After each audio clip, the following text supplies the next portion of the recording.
Mojawapo wa mambo magumu sana kufanya kwenye maisha yetu ya kila siku ni kuamua.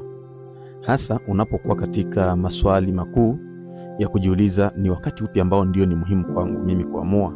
Niamue lini? Ni wakati gani ambao ndio sahihi wangu kuchukua maamuzi? Na watu wengi tumekutana na hali hii kila mara kwenye maisha yetu. Ila kwenye somo hili ninataka nizungumzie ni wakati gani ambao ni sahihi kwako kuchukua uamuzi. Nikukaribishe katika kipindi hiki cha Daily Wisdom Series, ambapo unaweza kujifunza hekima ya kila siku na kupata masomo makuu yanayoweza kukusaidia kufikia malengo yako makuu, kufikia kilele cha mafanikio. Karibu. Hii ni Daily Wisdom Series ambapo unajifunza hekima ya kila siku. Ni muda gani ambao ni sahihi kwako kuamua? Nitajuaje muda sahihi wangu wa kuamua? Na ukiangalia kwa ukaribu sana, tunapitia mambo makubwa ya maisha yetu na hatua zikubwa ambazo huwa zinatulazimisha na kutugharimu kuchukua hatua au kuchukua maamuzi. Kulingana na nadharia ya maamuzi ya Herbert Simon, binadamu hatungojei taarifa zote kwa sababu haiwezekani. Tunahitaji taarifa za kutosha kufanya maamuzi, hasa ule uamuzi unaokubalika, satisfying. Yani ule ambao ni uamuzi ambao unaotosheleza. Kwa hivyo sasa kuna maswali ambayo lazima ujiulize kabla ya kuchukua uamuzi. Ujiulize, je, nina angalau 70% ya taarifa muhimu? Je, najua faida na hasara kuu? Je, najua hatari kubwa zinazowezekana kutokea endapo nitachukua uamuzi huu? Hayo ni maswali ambayo yanayoweza kukusaidia, kwa sababu ukisubiri kupata 100% ya uhakika hutachukua hatua kama. Na katika malengo yako ya kila siku, ukishaangalia kwamba taarifa umeshazikusanya na umepata angalau zaidi ya 70%, nenda sasa uchukue uamuzi. Lakini uangalie, je, unajua faida za kuchukua uamuzi ule ambao unaotaka kuchukua na hasara kubwa ambayo unayotaka kuiingilia? Je, unajua hatari kubwa zinazowezekana? Kwa sababu unaweza kuangalia, kwa mfano, ukitaka kuacha kazi, hatari inayotokana na kuacha kazi yako ya sasa ni kukosa mshahara ambao unakusaidia kupata chakula cha kila siku familia yako. Je, uko tayari kukabili magumu yale? Ikiwa unajikuta kwamba hujakuwa tayari, kumbe hujakuwa kwenye muda sahihi wa kuchukua uamuzi wa kuacha kazi ile. Ila ukijikuta ya kwamba uko tayari kwa lolote lile liwalo na liwe, basi wewe uko katika muda sahihi wa kuchukua uamuzi. Kwa hivyo jiangalia kwamba umefika kwenye decision threshold ambayo ni ya taarifa ambazo umeshazikusanya. Umefika kwenye kiwango kikubwa cha taarifa unazozihitaji ili uchukue hatua au uchukue uamuzi. Kitu cha pili kitakachokusaidia ili kwamba upate kujua muda sahihi wako wa kuchukua uamuzi, unaangalia gharama ya kusubiri. Unaangalia kwamba je, ni kubwa kuliko gharama ya kukosea? Ukijikuta ya kwamba gharama ya kusubiri ni kubwa kuliko ile gharama ya kukosea, basi gundua kuwa kuna kitu kinachoitwa opportunity cost, gharama ya kupoteza fursa. Kwa hivyo sasa jiulize, nikipanga kusubiri miezi 6 nitapoteza kitu gani? Je, kutokuchukua hatua kunaniumiza zaidi kuliko kuchukua hatua na kurekebisha baadaye? Mara nyingi kuchelewa kunaumiza zaidi kuliko kukosea.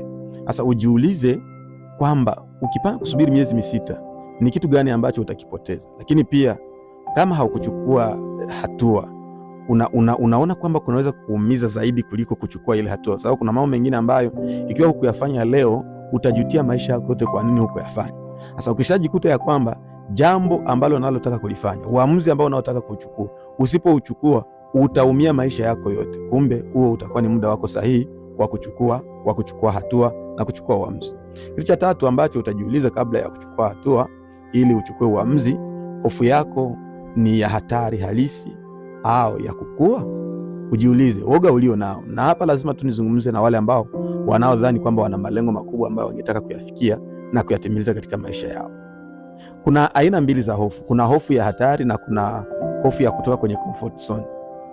Hofu ya hatari ni wakati ambapo umeshaangalia ukabaini riski zote ambazo zipo, ukaona nini ambacho kitatokea endapo mimi mwenyewe si kufanya kile ambacho, au hatari gani itatokea ikiwa nitachukua uamuzi huu. Zile hatari zote unazitia kwa pamoja na unaangalia, unasema hii ni hofu. Kuna hofu ya pili, nayo inaitwa hofu ya kutoka kwenye comfort zone. Unajua, miongoni mwa comfort zone ambazo tulizo nazo ni ule ubora wa maisha wa kila siku, ule uhalisi wa kupata au rahisi wa kupata chakula, wa kupata fedha, wa kupata vitu ambavyo tunavyohitaji. Hiyo inatufanya tupoteze nguvu yetu ya kuchukua hatua, na inatufanya tupoteze nguvu yetu ya kuchukua uamuzi. Kwa hivyo ujiulize, je, hofu yako ni hofu ya hatari au ni hofu ya kutoka kwenye comfort zone? Ikiwa ni hofu ya kutoka kwenye comfort zone, huo ni wakati wako mzuri wa kuchukua uamuzi. Lakini ikiwa ni hofu ya hatari, basi itakuomba ufikiri tena mara pili kabla ya kufanya nini? Kabla ya kufanya uamuzi.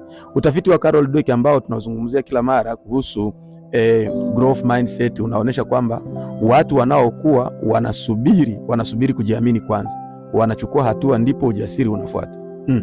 Wale ambao wale ambao wanaokuwa, wale wanaokomaa, yani wale wanaofanikiwa hawasubiri kujiamini kwanza, wanaendelea kwanza, wanachukua hatua ya kwanza, ndipo ujasiri unafuata.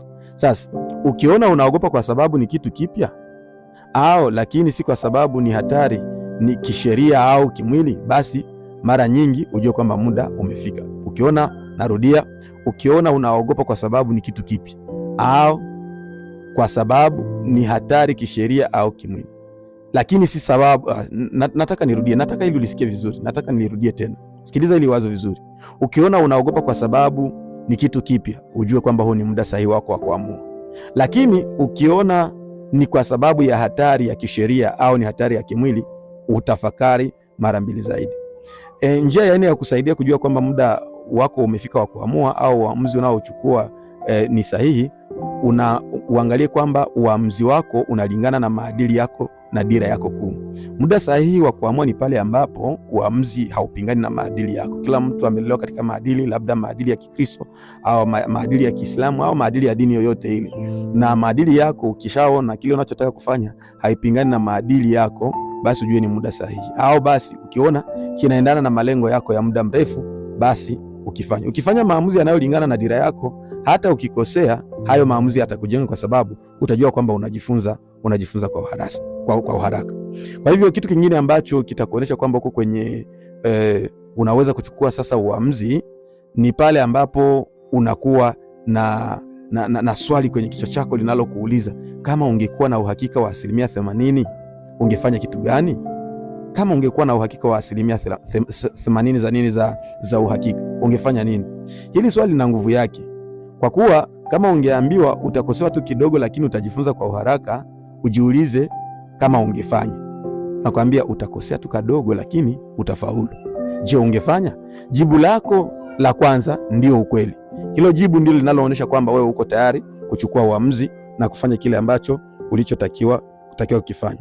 Kuna kanuni ya mwisho ambayo ninataka uizingatie, na hii itakusaidia, na huu ni kama muhtasari kwenye somo hili. Nataka ujiulize kama utaamua kweli leo au hapana. Lakini ukitaka kuamua kuhusu maisha yako na kuyabadilisha, nataka uamue wakati una taarifa za msingi, wakati ambapo hatari si ya kuharibu maisha yako, wakati ambapo kusubiri kuna kugharimu sana, lakini pia ndani yako kuna msukumo unaojirudia kila mara. Ni kama vile unahisi kuna deni ambalo hujalipa, kila mara unakumbuka, kila mara unataka kurudia. Ukitaka kwenda, kuna sauti ya ndani inayokuambia kila mara kwamba umekosea, kuna kitu ambacho hujafanya, lazima ufanye. Amua sasa, fanya hivi, amua sasa. Kwa lugha nyingine, ukikaa sana kufikiria, si kwa sababu muda haujafika, ni kwa sababu tu unaogopa kukomaa. Wale wanaoogopa ukomavu ndio wanaoogopa kuchukua maamuzi, hasa katika maisha ya mafanikio, katika maisha ya kutafuta mafanikio kwa vipaji vyako, mafanikio kwa malengo yako, kwa miradi yako.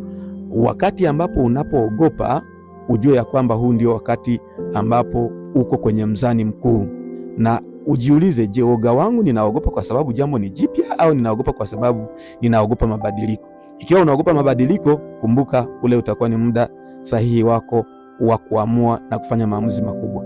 Mimi nitafurahi kusoma kwenye comment. Hii ni Daily Wisdom Series ambapo unaendelea kujifunza hekima ya kila siku na inayokufikisha kwenye mafanikio yako ya maisha.